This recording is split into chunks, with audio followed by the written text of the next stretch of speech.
begin with a new volume, SD43. Chapter 1 is a long essay on Buddhism as a method of self-healing. It is Buddhism and ACT, appreciating early Buddhism through acceptance and commitment therapy. It's a long essay which I invite you to read. It's a kind of a comparative study between Buddhist meditation, Buddhist meditation therapy, and one of the modern methods of psychotherapy. We go on to chapter 2 on the story of Kisah Gotami. Now this volume the theme is healing. Of course, healing here refers to mental healing, mind healing. The whole idea of Buddhism is healing, especially healing the mind. What does the mind need to heal? Because we are hurt in many ways. When we do get hurt, it is the mind that really gets hurt, and that's the hurt that can last and be sort of permanent, so to speak. And the Buddha comes into the world to teach us how to deal with the mind, how to overcome mental pain, if you like, or to be even more specific, you can say spiritual pain. Spiritual pain refers to the five aggregates, to form, feeling, perception, mental formation, consciousness, or very simply, body and mind. So today's story centers around a very famous woman Arahat called Kisah Gotami. This is one of the most famous case studies, if you like. We call it case studies if you study psychology.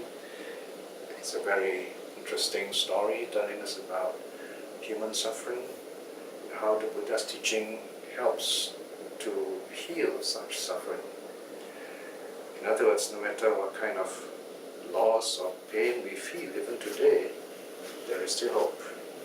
We can still help ourselves.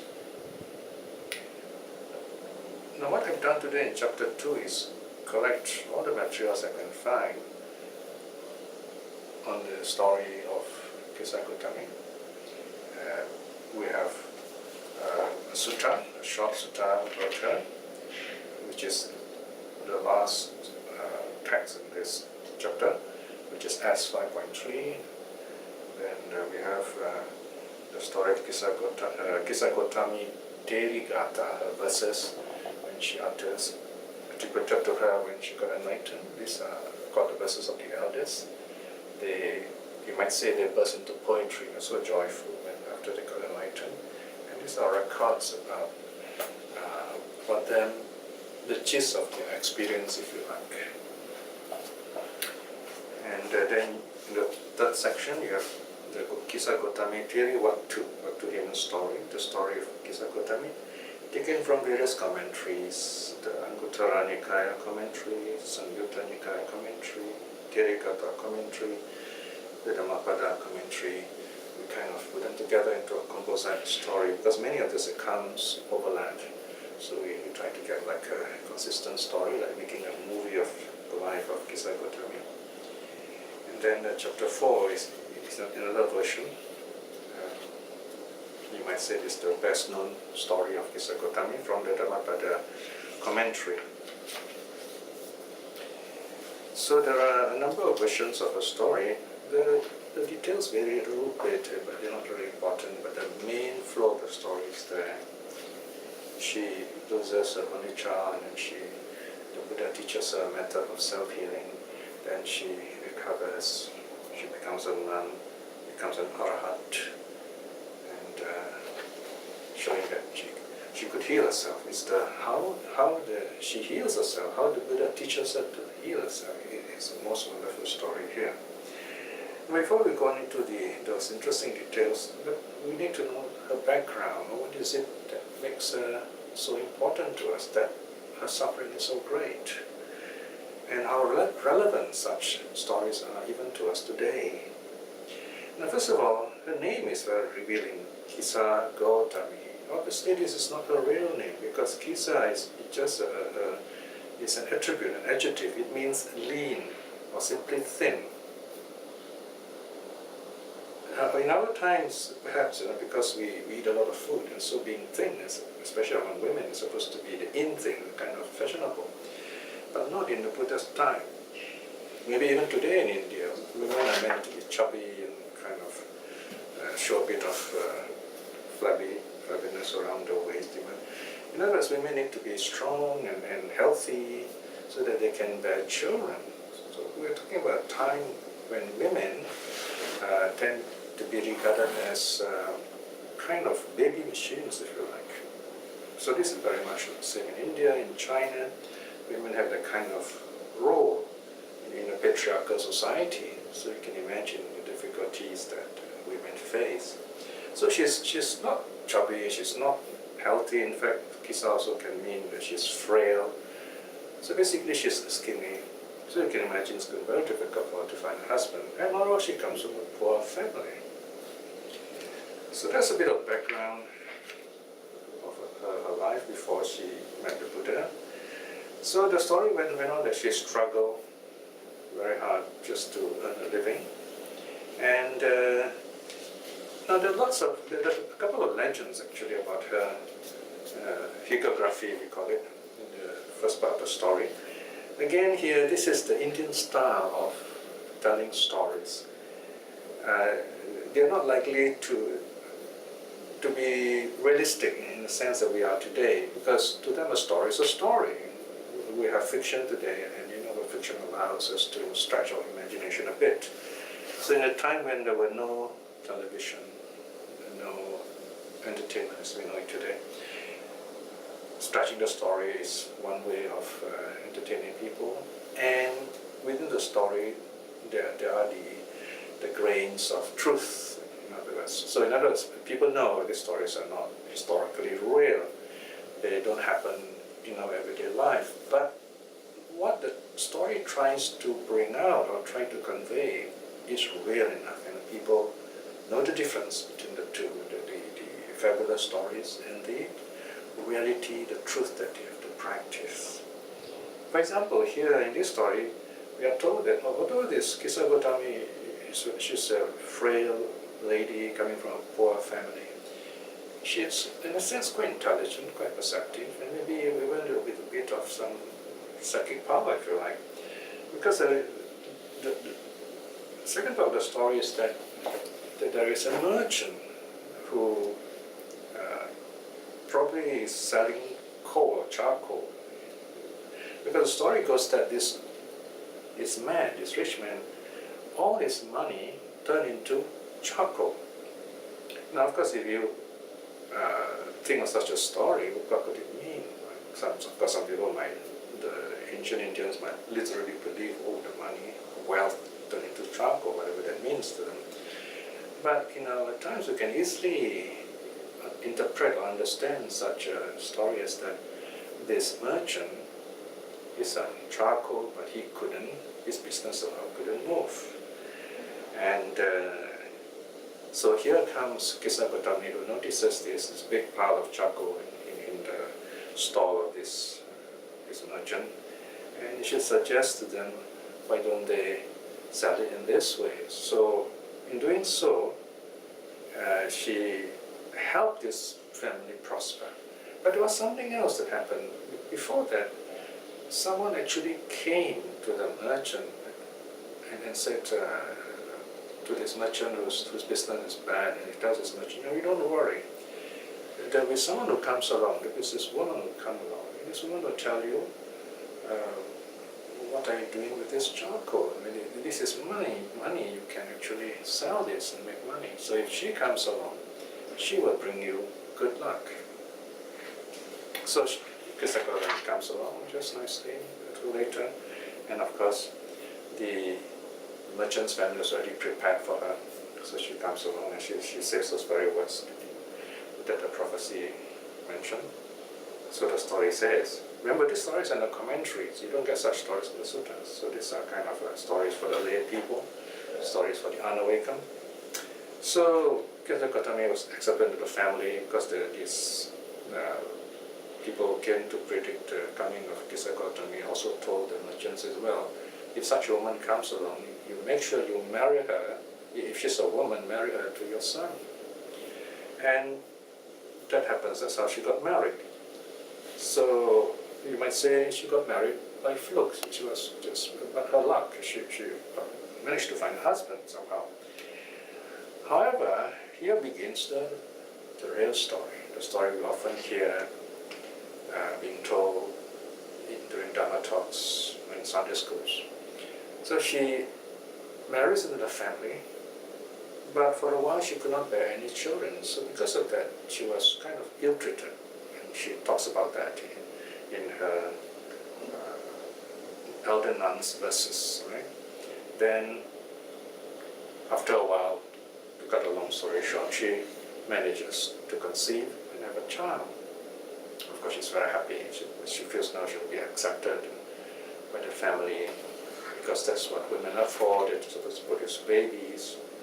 So then, to cut this story short again, the baby died as soon as he was able to walk.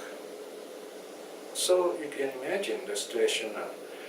You have this dramatic situation where this woman, she lives to have a child. And this child is all the meaning she has. People respect her because of the child. In other words, when we lose something that really gives us meaning to our lives or something we truly value, what will happen? Now in her case, she has invested all the emotions, all the values in this baby, and that's taken away from her. Of course, she couldn't accept this reality.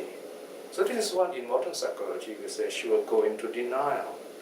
She refused to accept the fact that the baby is dead. Now this is technically called unconscious defense mechanism of denial. In other words, she doesn't herself know that she's denying. She just say, my baby is not dead, she's just sick, so perhaps I could look for some medicine for her. Of course, we are the audience, we know all these things are not true. But if you are in her position, imagine you have lost this one thing, this singular thing that gives you meaning and purpose and status in society. How would you feel? So in her case, you have this really very huge traumatic experience that happened to her. In a sense, it parallels what Prince Siddhartha feels when he sees the 4 signs, or the first 3 signs especially, an old man, a sick man, a dead man. Because these 3 signs also kind of hints at losses. An old man, that means we can lose our youth. And the sick man, we can lose our health. And the dead man, we lose our very life itself. So if we lose all these things, then what's the meaning of all this greatness that we are experiencing, even for Prince Siddhartha? So it's a kind of a terrible revelation, in other words. And in Buddhism, we have the term samvega. Samvega is a feeling of it's like the carpet has been pulled away from under your feet. It's a kind of a shock experience, a kind of when you lost everything of value in life, you begin to tell yourself, what's the point of living then? What's all this thing? I don't see any meaning in my life. And that's samvega. It's the kind of feeling that the Buddha had when he saw the 3 sights. Sometimes we might be even doing all the right things, we might even have a good job, and suddenly we find, is that all we're doing? We're going round and round in a cycle, like hamsters running through a wheel. So once you have that kind of feeling, you feel that this is not what you want, this is not what real happiness is, that's called samvega. And this is what makes us get out of the cycle to look for true happiness. And when we do get this true happiness, we have this sense of joy and spaciousness, and that's called pasada, joy. So you have 2 aspects. So in the case of the Buddha seeing the 4 signs, the first 3, an old man, a sick man, a dead man, those are samvega invoking experiences. But the last one, where you saw the holy man who was very peaceful, that experience, that vision invokes pasada, joy, kind of happiness that, wow, I'm free at last, that kind of experience. So that is called prasada, kind of bright, spacious spiritual joy. Okay? But I've not come to that yet in the case of Piya Tan. So she loses a baby and she goes around looking for medicine to heal her child. She goes around asking people and nobody really could help. Some people thought she was crazy, many people thought she was crazy. And this kind of situation can be really sad. People don't really bother, don't really care, except for one wise old man. And she says, why don't you go and see the Buddha? And perhaps the Buddha could help you. So she does that. She goes to see the Buddha and she tells the Buddha, okay, my baby is sick, could you help to heal my baby? So the Buddha, how the Buddha answers, it's very interesting. The Buddha says, well, you've come to the right place, I can help you. But the medicine you want, you must seek it from some people out there in the city or in the village. So the Buddha says, I want you to get me a handful of mustard seeds. Mustard seeds are, what should we say, you choose your favorite vegetable which is easily available wherever you're from. Something very easy to get, like cabbage if you like. So mustard seeds in India, people use it every day for cooking. And one version of the story says it's white mustard seed. Now what's interesting about white mustard seed is that the Pali name is Siddharthaka, very close to Siddhartha, right? And that's the name of Buddha before he was awakened, Siddhartha. Right? Anyway, so the Buddha said, get me some mustard seeds. And so that's what the Buddha said. And of course she's very happy. Piya Tan says, wow, okay, I can easily get this mustard seed. But the Buddha says, there is a condition here.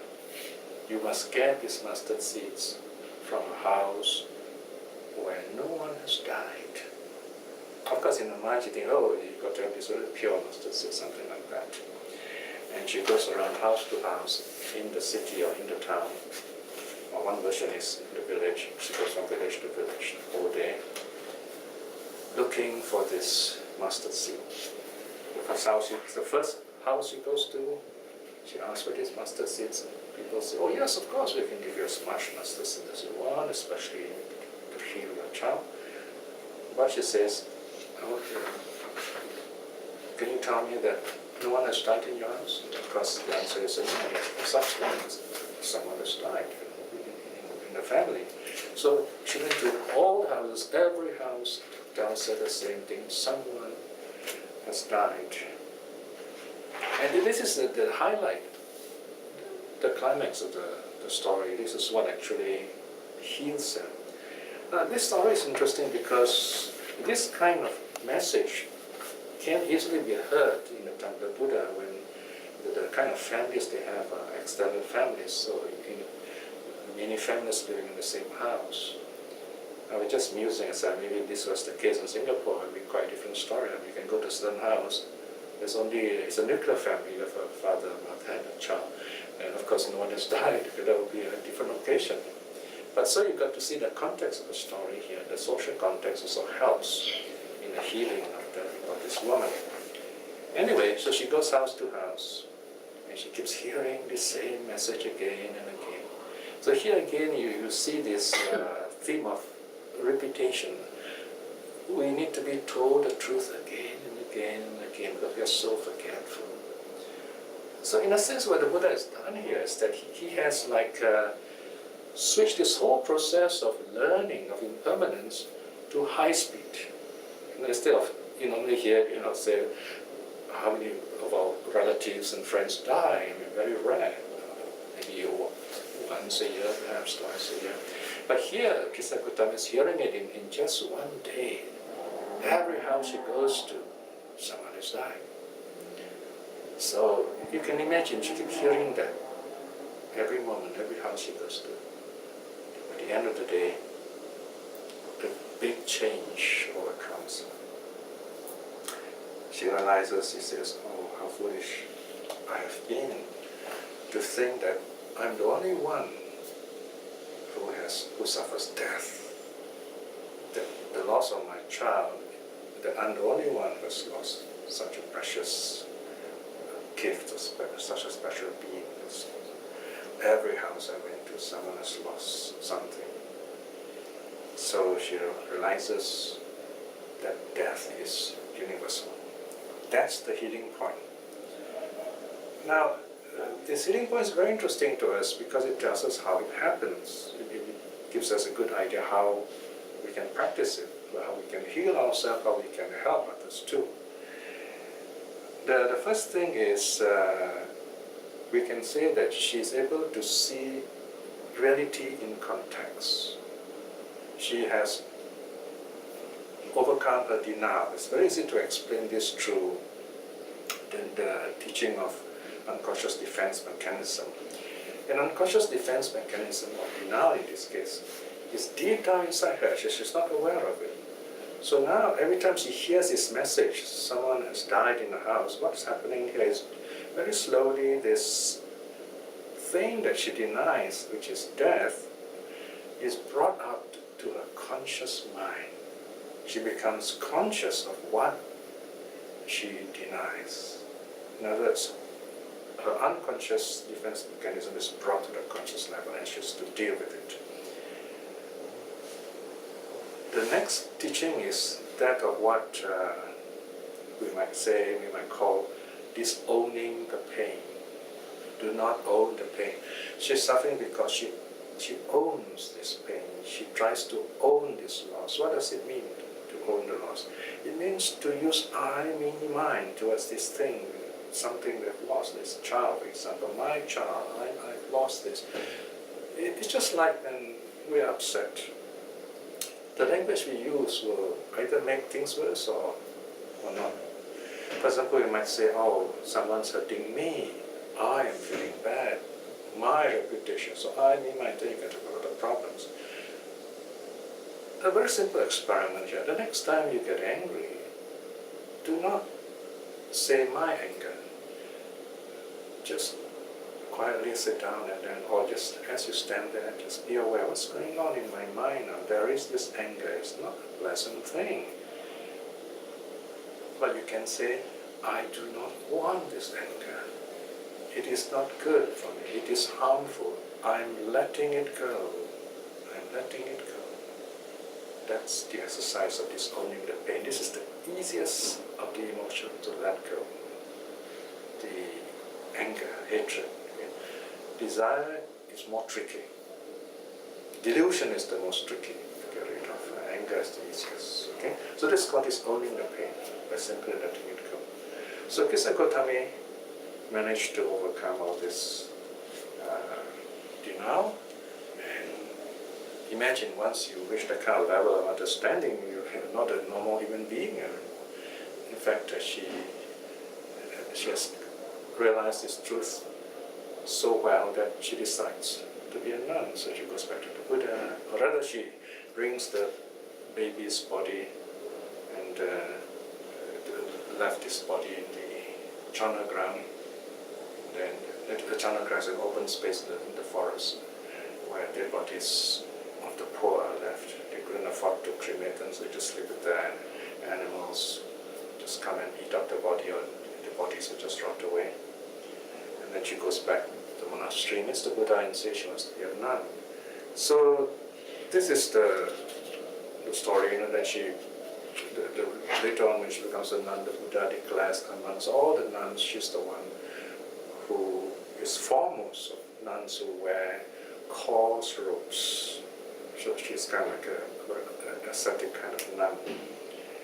And so let's look at the sutta. Here's on page 47. Am I correct? 47? The Kisagotami Sutta.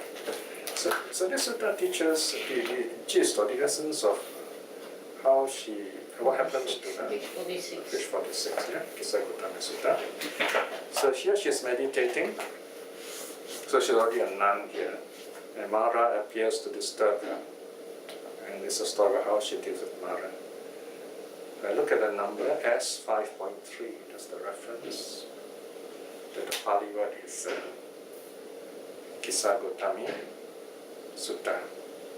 We don't need the just say Kisagotami Sutta because it's a Pali word. Originating in Savatthi, then in the morning the nun Kisagotami dressed and taking bowl and robe entered Savatthi for alms. When she had gone on her alms round in Savatthi and returned from it after her meal, she went to the Andavana for the day's rest. Okay, Andavana, I didn't translate this word. Anda means blind, Vana means forest, so this the blind man's forest. It's or sometimes translated as dark forest. It's one forest most people do not go to, it's dark for one thing. And it's the worst time of the day, especially for the monks and nuns. I was a monk for many years, so I know what it's like. We take the main meal around 11 before noon. And after that, you're kind of really groggy, sleepy. So the monks and nuns would normally spend the day, it's called a day rest, quietly under a tree, sitting down, either meditating or resting. And that's the time, the favorite time when Mara will appear, because we are drowsy and sleepy. So Mara will come and kind of try to stir some trouble. Verse 3.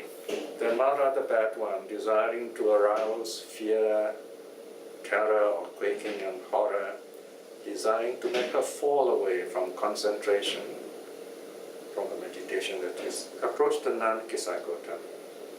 Having approached the nun Kisagotami, he said this to her: Kinutwan hata putawa ekamasi rudamukhi wananga jogata ekam purisang nu kawe sasiti. Why now, when your son is dead, do you sit here alone with tearful face? Having entered the woods all alone, are you on the lookout for a man? So Mara is quite disgusting sometimes. She's kind of trying to hurt this woman in different ways. She says, remember you lost your son, your child, and here you are sitting all alone. Perhaps at that time, this thought came back to Kisagotami, the child, so she started tearing. How others can be, she's not awakened yet. And he says, why are you all alone here? So this is a time when nuns are still allowed in the forest. There was a time when nuns were normal allowed. After the chief nun, Palavana, was raped in the forest. After that, the Buddha disallowed nuns from going to the forest, especially by themselves. So here, Kisagotami was all alone. Then it occurred to the nun Kisagotami, now who is this that uttered this verse? Is it a human or a non-human? Then it occurred to the nun Kisagotami, this is Mara, the bad one, desiring to arouse fear, terror, and horror, desiring to make me fall away from concentration. Okay, so here is where it is a beautiful hint to meditators. So whenever you're distracted, ask yourself what's going on here. And you find there's always, the root of it is always in the mind. Although Mara is mentioned, Mara really is our thoughts. Right? So anyway, Mara is overcome through knowing, through acknowledging this is Mara. Then the nun Kisagotami, knowing that it is Mara the bad one, addressing in verse. So this is how, in a sense, she's addressing herself. She's saying this as a sort of reminding herself what she should be doing. She famously says, I have gotten past the death of sons. With this, the search for man has ended. Right? So I've enough of having children, I don't need men anymore. Of course, she's a nun. I do not sorrow, I do not weep, nor do I fear you, friend. Notice that she's using language of loving kindness. Destroy this delight everywhere. Split apart is the mass of darkness. Here, mass of darkness is a figurative way of talking about ignorance. Ignorance with the form of the truth. Having conquered Mara's army, I dwell influx free. Okay, from this last line, looks like she is already an arahat. She says influx free, no more defilements. She has no more wrong views, no more desire for existence, of Peter's levels. She's overcome all the negative desires, and so on. Then Mara, the bad one, realizing the nun Kisagotami knows me, sad and disappointed, disappeared right there. Okay, so she has gotten past the death of son. So this is a story how she overcomes. So in other words, Mara can come any times, thoughts, but we'll not be troubled by it. The next text, SD 43.2b, is the other nuns versus Kisagotami, Terigata, THI 212 to 223. THI is a short form for Terigata. Kalina Mittata Munina Lokam Adisa Vanita. Yes? The verse number is not the same, the one down there, 213. At the first line, the verse reference is 212, yeah, and then the other one is 213. So, let me see. So, the numbers need to be corrected.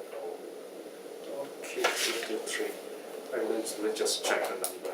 Okay. Okay, we're still kind of proofing on this. This is kind of like a new book. We're still checking it out. Alright, so let me just read what we have here first. Kalyana Mittata Munina Lokam Adisa Vanita Kalana Mitte Vajamano Happy Balo Pandito Asa. Spiritual friendship has been praised or explained by the sage in regard to the world. Resorting to spiritual friends, even the foolish would be wise. So her spiritual friendship, of course, here is with the Buddha. The Buddha, from the moment she meets the Buddha becomes a mentor, telling her what to do, what not to do. Right? So in Buddhist training, spiritual friendship is very important. Your meditation teacher is a spiritual friend. So it's a kind of connection here is meditation. It's a mental development thing. Next verse. Bhajittava sapurisa panya tata vadati bhajatonam vajamano kochi katyadiko sapurise sabbehi pi dukkehi pamujjaya. True individuals are to be associated with. Associating with him, his wisdom thus grows. Just referring to the Buddha, of course. Resorting to true individuals such as nobles, one would be free from all suffering. Here, although the word Katya is used, nobles, of course, refers to the saints. Dukhancha vijaneya dukkasa cha samudayang nirodhan atangikam cha magga chatari pi arya satchani cha. One should know suffering and the sufferings arising and its ending, and the Eightfold Path, and the Four Noble Truths too. Okay, this is a poetic way of saying the understanding of the Four Noble Truths. It's to us to overcome suffering. Now then, there's a bit of extra detail here. There is a yakshini nearby, which is in the forest, so we have this forest spirit, if you like, adds this verse. Dukkito iti bhavu akato purisa dhamma saratina sapaktikam pihi dukkam ape kacha saking vijatayo. Being a woman has been said to be painful by the caravan leader of persons to be tamed. Being a co-wife too is suffering. Some have been given birth but once. Then continues. Galake api kantanti sukumaliniyo vasani kadanti janamaraka majjagata ubopi vyasanani anumunti. So, from the last time just now, some here meaning women, having given birth but once, even slit their throats. The delicate women take poisons. Those who have entered the womb are people killers. Both meet with disasters too. this is a very powerful statement by women looking at themselves as this is what we are. Men just look at us as baby machines, and sometimes we can't, the stress is too strong, so we see ourselves as failures, so what do? Kill ourselves. So both may be disasters too. Here both has a double meaning. Both can refer to the two ways that women kill themselves, cutting their throats and taking poison. Both are disastrous. And both also refers to the woman and a baby. So in other words, there's a lot of women in India and China in those days. And in some cases, I say even today, where we have traditional families, in some parts of the world, women are still not respected, they're being raped and so on. So you can imagine our difficulties for them. Now in the next section, Kisa Gotami recalls the suffering of another woman, Kapatachara, whose story is even said, a very powerful story, who lost everything in her life. Upavijanya gachanti yadasahang pating patam hi vijaya toana apatawa sakankarang. While walking about to give birth, my husband dead saw I, having given birth on the path, not even reached my own house. So this is the story of Patachara. She lost her own husband in the forest, bitten by a snake. Dve putta kalakata paticha pante mato kapanikaya mata pitacha pata daihanti cha ikachitakaya. Two sons dead, my husband miserably dead too on the path. Mother, father and brother too were burning on the same fire. So this is a reflection on death. Okay? In other words, learning to let go of the world. And then Kisakotami refers to herself again. Kina kulina kapane anubhutante dukkama parimana asuchate bhavatanti bahuni jati sahasami. O miserable woman with family destroyed, you have suffered immeasurable pain, your tears have fallen for many thousands of births. Vasita pasing susana maje atopi kaditani putta mansani Ata kulika sabba garahita mata patika amatan patikachi. Living in the heart of a charnel ground, I saw then my own son's flesh devoured. With family destroyed, despised by all, husband dead, I gained a death free. So here she says, I've lost everything. Child, husband, and yet here I am. Again, to attain nirvana, to be free from suffering. Bhavito me maggo ariyo tangiko amatagami nibbanang satchikatam dhammadasan apekkiham. Cultivated by me is the path, noble and eightfold, leading to the death-free.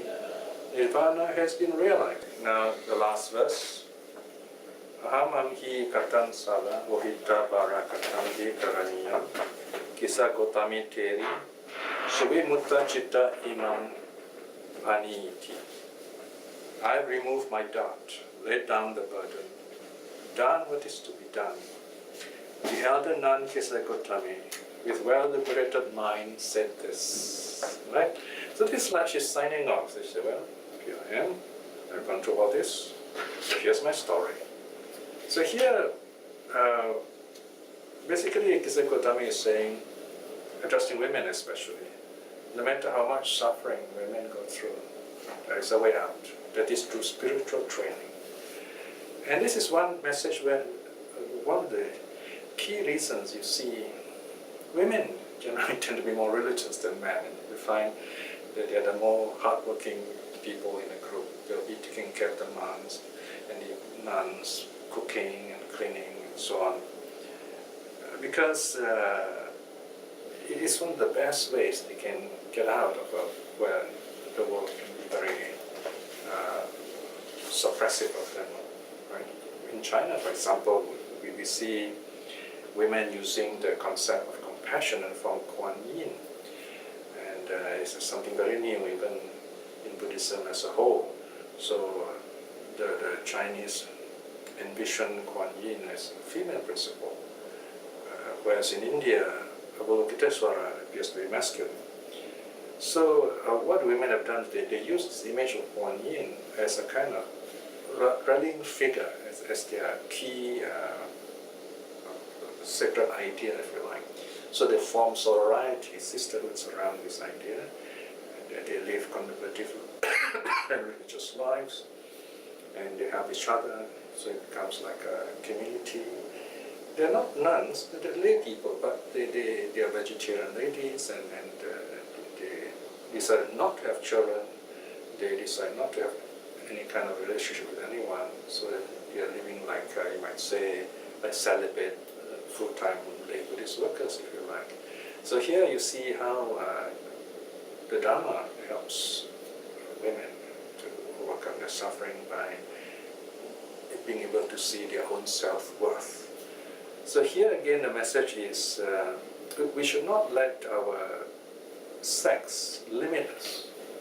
Right? For example, in the Sanyoga Sutta, the Buddha says, yes, we are born as men, we are born as women, but that's only on a physical level, because sexuality is a physical aspect of our lives.